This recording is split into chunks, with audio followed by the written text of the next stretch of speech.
ஒரு ஊர்ல ஒரு பெரியவர் வெயில் ரொம்ப ஜாஸ்தியா இருக்குன்னு சொல்லிட்டு கண்ணுக்கு மேல கை வச்சுக்கிட்டு இப்படி சுத்தி முத்தி தேடிக்கிட்டு இருந்தாராம். அப்ப கூட இருந்த ஒரு சின்ன பையன் என்ன தேடுறீங்க அப்படின்னு கேட்டானா. அதுக்கு அந்த பெரியவர் சொன்னாரா, அது ஒண்ணு இல்ல தம்பி, உங்க அப்பா இங்கதான் இருப்பாருன்னு சொன்னாங்க, அதான் தேடிக்கிட்டு இருக்கேன். எங்க உங்க அப்பாவையா காணோம்?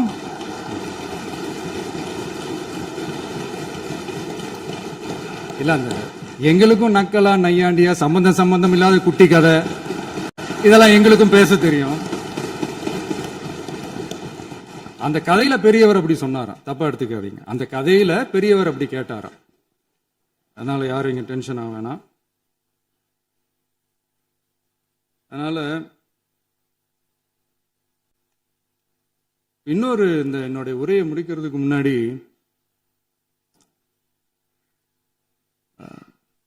போயிட்டாங்க, பேசலாமா? உங்க கருத்துக்களை நீங்க முழுமையாக மன நிறைவோடு பேசலாம். டிவில சரி. அதான் 5 நிமிஷம் பேசுனதுக்கே கொலத்தூரி இந்த ஆட்டம் அடிச்சு பேசுனா அப்புறம் என்ன பண்றது? கடைசியா நான் இந்த உரையை முடிக்கிறதுக்கு முன்னாடி ஒரு முக்கியமான ஒரு விஷயம் பத்தி சொல்லணும். ஆளுநர் உரை அன்னைக்கு இந்த தமிழ் தாய் வாழ்த்துக்கு அப்புறம் தேசிய கீதம் பாடினது தப்பு, தேசிய கீதம் 2 முறை பாடினது தப்பு, அப்படி ஒரு நிகழ்வு இதுக்கு முன்னாடி இந்த சட்டசபையில நடந்ததே கிடையாது, அந்த மரபே மாத்திட்டீங்க, இப்படி ஒரு பெரிய ஒரு போர் மாதிரி எதிர்கட்சியை சார்ந்தவங்க எல்லாம் சொன்னாங்க இல்லையா? அந்த மாநில உரிமை போராளிகளை, அந்த மரபு காக்கிற உரிமை போராளிகளை ஒரே ஒரு கேள்விதான் கேட்கணும். 2021 ஆகஸ்ட் 2 ஞாபகம் இருக்கா? Centenary celebration of Tamil Nadu legislature. அந்த ஃபங்க்ஷன்ல நம்ம முன்னாள் முதலமைச்சர் கருணாநிதி அவர்களோட கலைஞர் அவர்களுடைய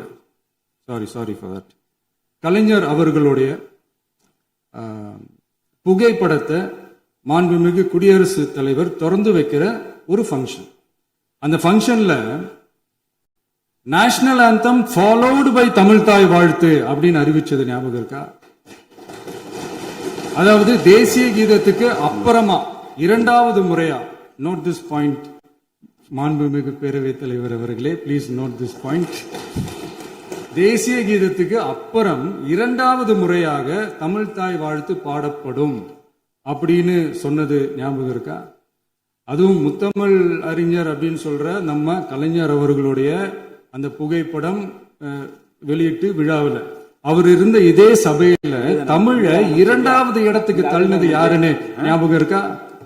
அது மட்டும் இல்ல, அந்த தேசிய கீதத்தை நாட்டுப்பண் நேஷனல் ஆந்தம்னு சொல்லி அதே ஃபங்க்ஷன்ல கடைசியா ஃபங்க்ஷன் முடியும் போது செகண்ட் டைம் தேசிய கீதம் பாடினதும் ஞாபகம் இருக்கா? இதே அவையில் தான், அது அவை குறிப்பிலும் இருக்கிறது, இதே அவையில் தான் நடைபெற்றது. இந்த புக் நேரத்தில் இந்த ஆதாரங்களை அளித்த மாண்பு முதல் அவர்களுக்கு நன்றியை தெரிவித்துக் கொள்கிறேன். டவுட் இருந்தா இந்த புக்கை பார்த்து தெரிஞ்சுக்கலாம். அதனால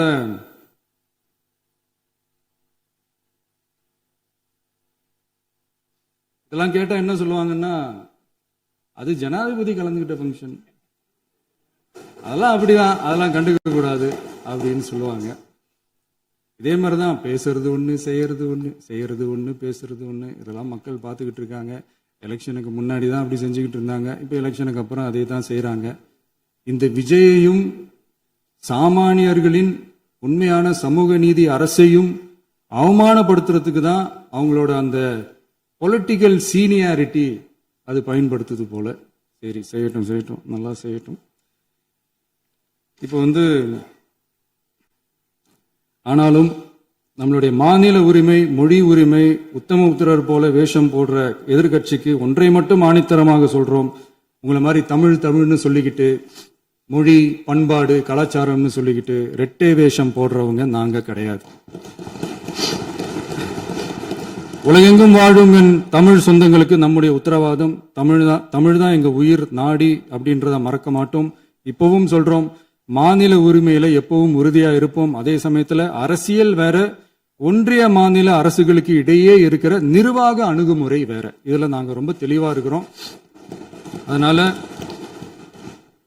எங்களுக்கு பாடம் எடுக்கிறதா நினைச்சுக்கிட்டு உங்க வேஷத்தை நீங்களே கொஞ்சம் கொஞ்சமா கலைச்சுக்கிட்டே வர்றீங்க, மறந்துடாதீங்க. அப்புறம்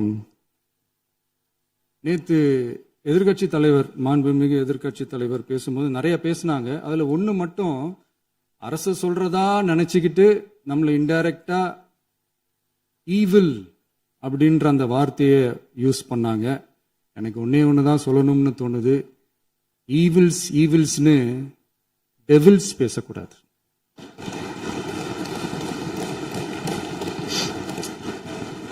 அவங்க இருந்திருந்தா ஒரு ஆக்ஷன் பண்ணணும்னு எனக்கு தோணுச்சு. எல்லாரும் போயிட்டாங்க. இல்ல, பர்மிஷன் பண்ணலாமா? இப்பவும் பண்ணலாம், ஒண்ணும் தப்பு இல்லை.